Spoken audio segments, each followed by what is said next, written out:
Kings, gods, and even cosmic horrors, they all have one crucial weakness in common: they all dream. And dreams mean that they can fear. And fear isn't just a feeling, it's a weapon.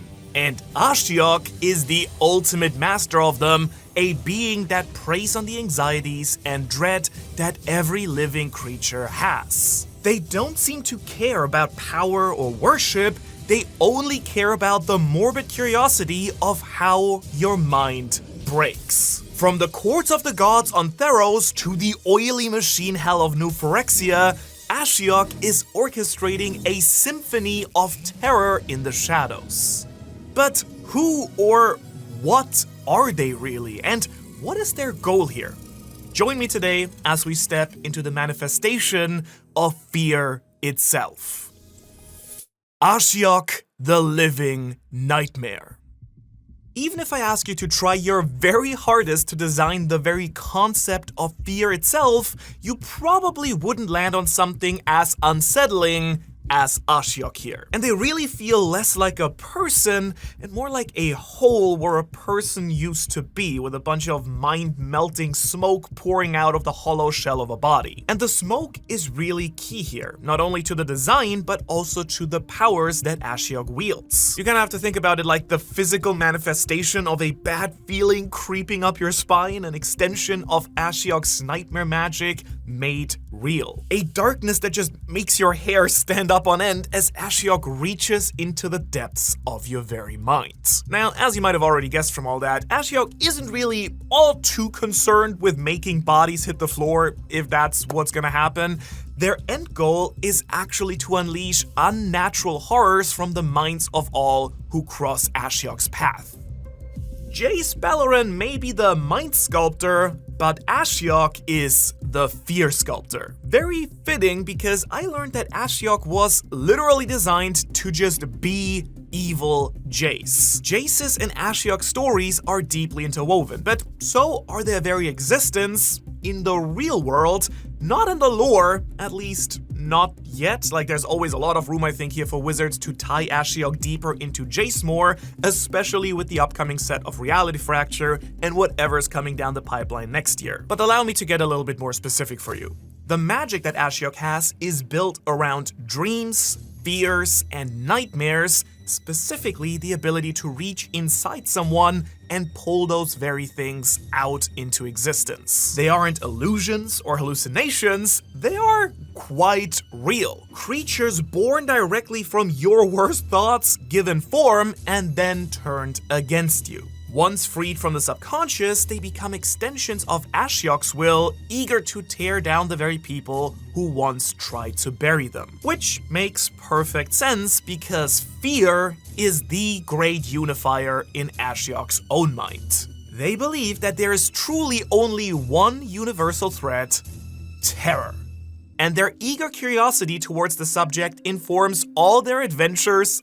I'm gonna say adventures in Magic the Gathering. Whether it's tormenting Elspeth, Elesh Norn, or Eldraine, Ashiok's true motive is always this morbid curiosity to see how fear manifests. Kings, gods, monsters, heroes, it really doesn't matter. Every sentient being fears something, which means that in Ashiok's eyes, fear is the ultimate equalizer, the one truth that you can't escape. But you might now be wondering, Manu, this sounds fantastically dreadful, but what even is Ashiok? Do we even know anything about them? Well, it turns out that in the lore of Magic, there are some hints that Ashiok probably could have been once a human, but over time, as their powers grew, something changed. I mean, yeah, like, duh, clearly, I mean, just look at them, then look at me, then look at yourself. Actually, you kind of look like Ashiok now that I think about it. You should probably see a doctor. You should get that checked out. But yeah, to be completely real with you here, no one really knows what or who Ashiok actually is. All that's known about them is that they are a planeswalker. It's kind of unknown how their spark actually happened, and they are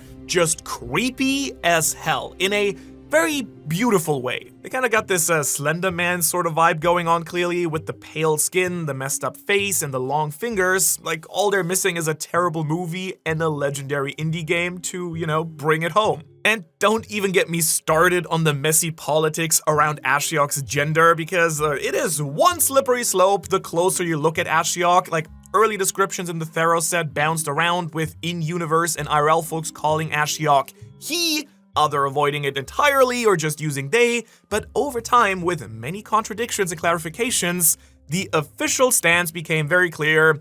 Ashiok's gender is unspecified. Not hidden, not secret, just, let's be real here, completely irrelevant. Nightmare monster, right? Even in-universe characters hesitate. They kind of like correct themselves mid-sentence. They realize out of fear or out of instinct that trying to define what Ashiok is in human terms just doesn't seem to quite work. And that kind of feels very intentional by design. Like, Ashiok does exist just slightly outside the framework that people rely on to understand each other, like the human aspect of a person. Familiar, but not quite right, which is probably why the gender debate needs to be pushed away from Ashiok altogether, because there's just no allegory here. They aren't meant to be like some crazy non-binary representation that's twisted and skewed.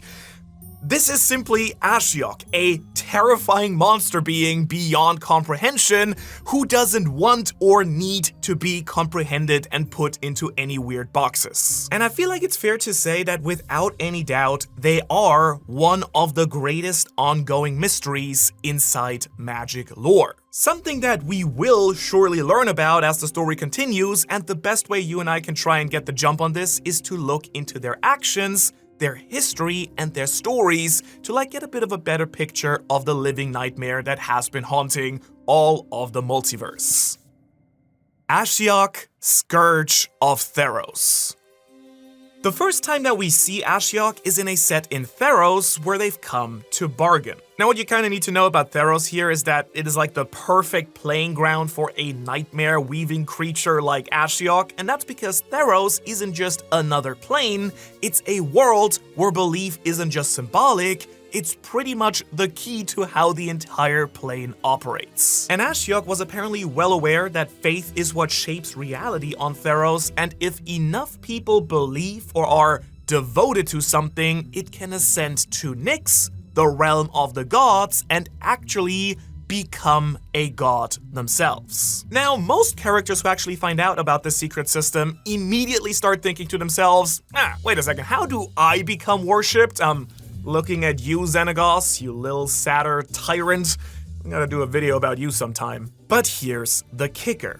Old Ashiok doesn't care at all about being worshipped. Like, worship kind of is the opposite of their entire vibe. So why come to Theros? Well, it turns out that Ashiok looked at that system and the curiosity set in really hard, because Ashiok wanted to unravel a hypothesis. Where there is belief, there is doubt, and where there is doubt, there is fear. So how would that fear manifest in a plane where belief is able to create gods? Would these shadows be just as powerful? And so instead of trying to conquer Theros or trying to become a god, Ashiok begins a grand experiment. At some point during these experiments, Ashiok forms a pact with Phoenix, the god of lies, deception, and general manipulation. And honestly, let's be real here, it's kind of hard to imagine a more fitting alliance anywhere. It's like a literal trauma bond, but the trauma is two divine entities who are like super powerful and messed up in the brain, or lack thereof, I guess. I don't know how that works with Ashiok, honestly. They don't have a skull, and there's smoke. Is there a brain? Surely they're very smart, so it's gotta be somewhere, right? Like, something needs to be going on here. Anyhow, let's not get stuck on this. Through this partnership, Ashiok begins pulling strings in a much more deliberate way. Taking on the identity of an advisor named Udaen, Ashiok infiltrates the court of King Ketarik of Iritis, a human king on the plane of Theros. Now, Ketarik was trying to do something very rare for Theros, which is making peace between his people and the Leonin. A very fragile alliance, but a very hopeful one. The kind of thing that only works if both sides actually trust each other. Which, as you probably guessed, of course makes it a wonderful thing to try and destroy. During a carefully arranged peace summit, Ashiok unleashes nightmare creatures into the gathering. All so that Fenix and Ashiok can get a kick out of watching the peace efforts go completely to shambles. Now, the reason that Ashiok did this was to earn a favor from Fenix, and that favor was to be hidden from the rest of the gods themselves. And when Fenix peers into Ashiok's essence to grant that request, he doesn't just agree, he's titillated. Ashiok's scheming got Fenix a little bit hot and heavy, and they actually obliged. So after that political unrest, Ashiok decided to turn it up a notch. The match of fear had now been lit, but now a bonfire of terror was what was needed.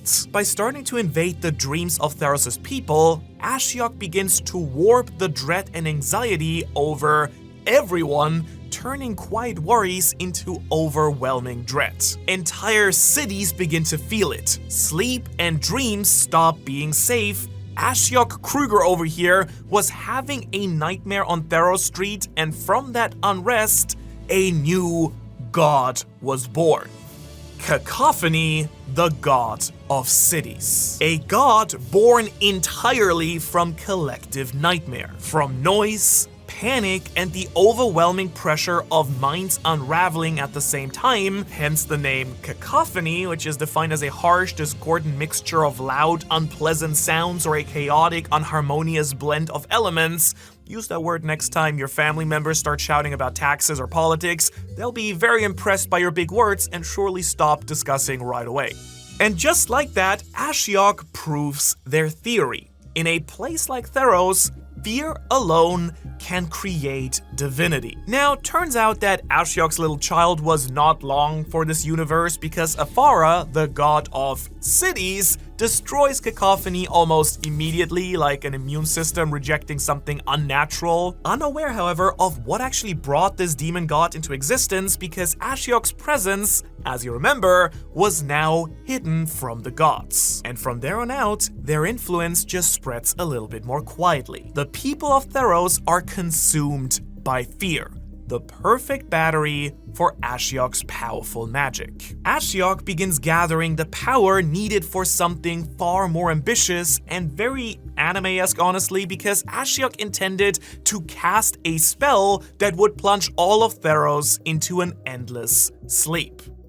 A world locked into dreams forever, producing a constant stream of nightmares to harvest, kind of like a little eternal all-you-can-eat breakfast buffet for good old Ashy here. And the only reason that this future never actually really takes hold on Theros is because of those meddling kids, Dak Faden and Ravos. Dak Faden is a very interesting character in Magic lore by himself that I will probably one day need to do a much bigger video on if you want, and Ravos is the god who provides passage between life and death on Theros. Kind of think Charon and Hermes in one little guy, right? So they got deep in the paint, used the souls of the dead and their own insane powers to stop the Endless Night spell, and Ashiok's dream of all dreamers ended up falling flat here. Now, for a little bit of context, for a very brief time, right about now in the timeline of Ashiok's story, the War of the Spark occurs. It's this big multiverse war, all the planeswalkers are getting their sparks consumed,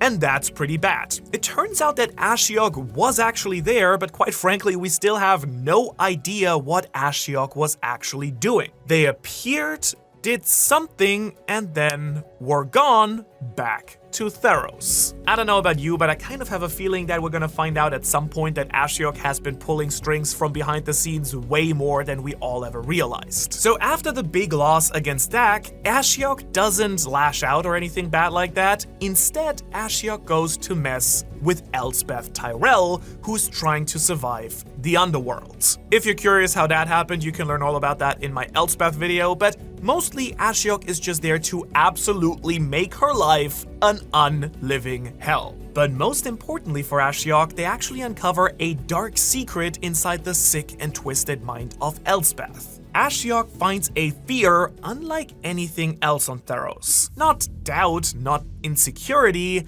not even death. A fear of creatures who will conquer the multiverse itself by converting all who oppose them into machines of flesh, steel, and dark ichor. They are, you know them, the Phyrexians, magic's crazy corrupt hive mind. Somewhere they were out there, and their leader was gonna be Ashiok's next target. Elesh Norn's worst nightmare. What does perfection fear? That's the question that Ashiok probably must have asked themselves when they decided to go faceless to face mask against the queen of New Phyrexia, Elesh Norn. I do ship them. Honestly, they kind of make a great couple, preying on the fears of all who oppose them. But here's the deal. On paper, at least, the Phyrexians shouldn't fear anything. They don't see themselves as being flawed whatsoever. They're perfection. They're unified under the singular ideology of the perfect union that Elesh Norn has created for them. Hell, technically, to a certain degree, they aren't even really supposed to be sentient, right? They all belong to the hive mind controlled by Norn and the other praetors. Yes, I have learned now how to pronounce that word. But you see, Ashiok wasn't all too confident in their claimed fearlessness. Ashiok's will is that fear is everywhere and everything, and surely even the Phyrexians, deep down, had a fear that could be preyed on. And as you probably gathered, Ashiok of course doesn't just attack Norn directly. That would be boring, predictable, and it's just not overall Ashiok's real style. Instead, they construct a nightmare specifically designed to destabilize her worldview. They make it appear as though Norn's glistening oil, the very foundation of Phyrexian perfection, actually fails. When Norn goes to a ritual to convert a woman into a Phyrexian through the process of completion, the system breaks. Instead, a plant starts to grow. The woman's shape is natural, jacked, not perfect at all. It seems like completion for the first time has actually failed. And in that brief moment where perfection seems to crack, Ashiok won. Because baddie of the century, Elesh Norn here, sees something that shouldn't be possible, failure, and starts lashing out. Ashiok and Norn start confronting one another, but the power dynamic was already locked in. Ashiok was now the one in control, not the queen of this plane, and Norn tried her best to sling insults and really double down on the fact that the Phyrexians had no fear, but they both already knew the truth. Her weakness was Ashiok's dream, and it had been realized. And then just to sprinkle a little bit of salt into the wound, Ashiok created a vision of Elspeth Tyrell wearing Norn's own armor. Now, Elesh Norn, you have to know, despised Elspeth, who once raided New Phyrexia and failed, but managed to escape. Elspeth, in many ways, was the bane of the Phyrexians, a warrior driven by trauma and hatred, and Norn's greatest failure. And just like that, Ashiok proved something terrifying. The queen of the machines, perfection and unity itself, had fear, and to them, that victory tasted amazing.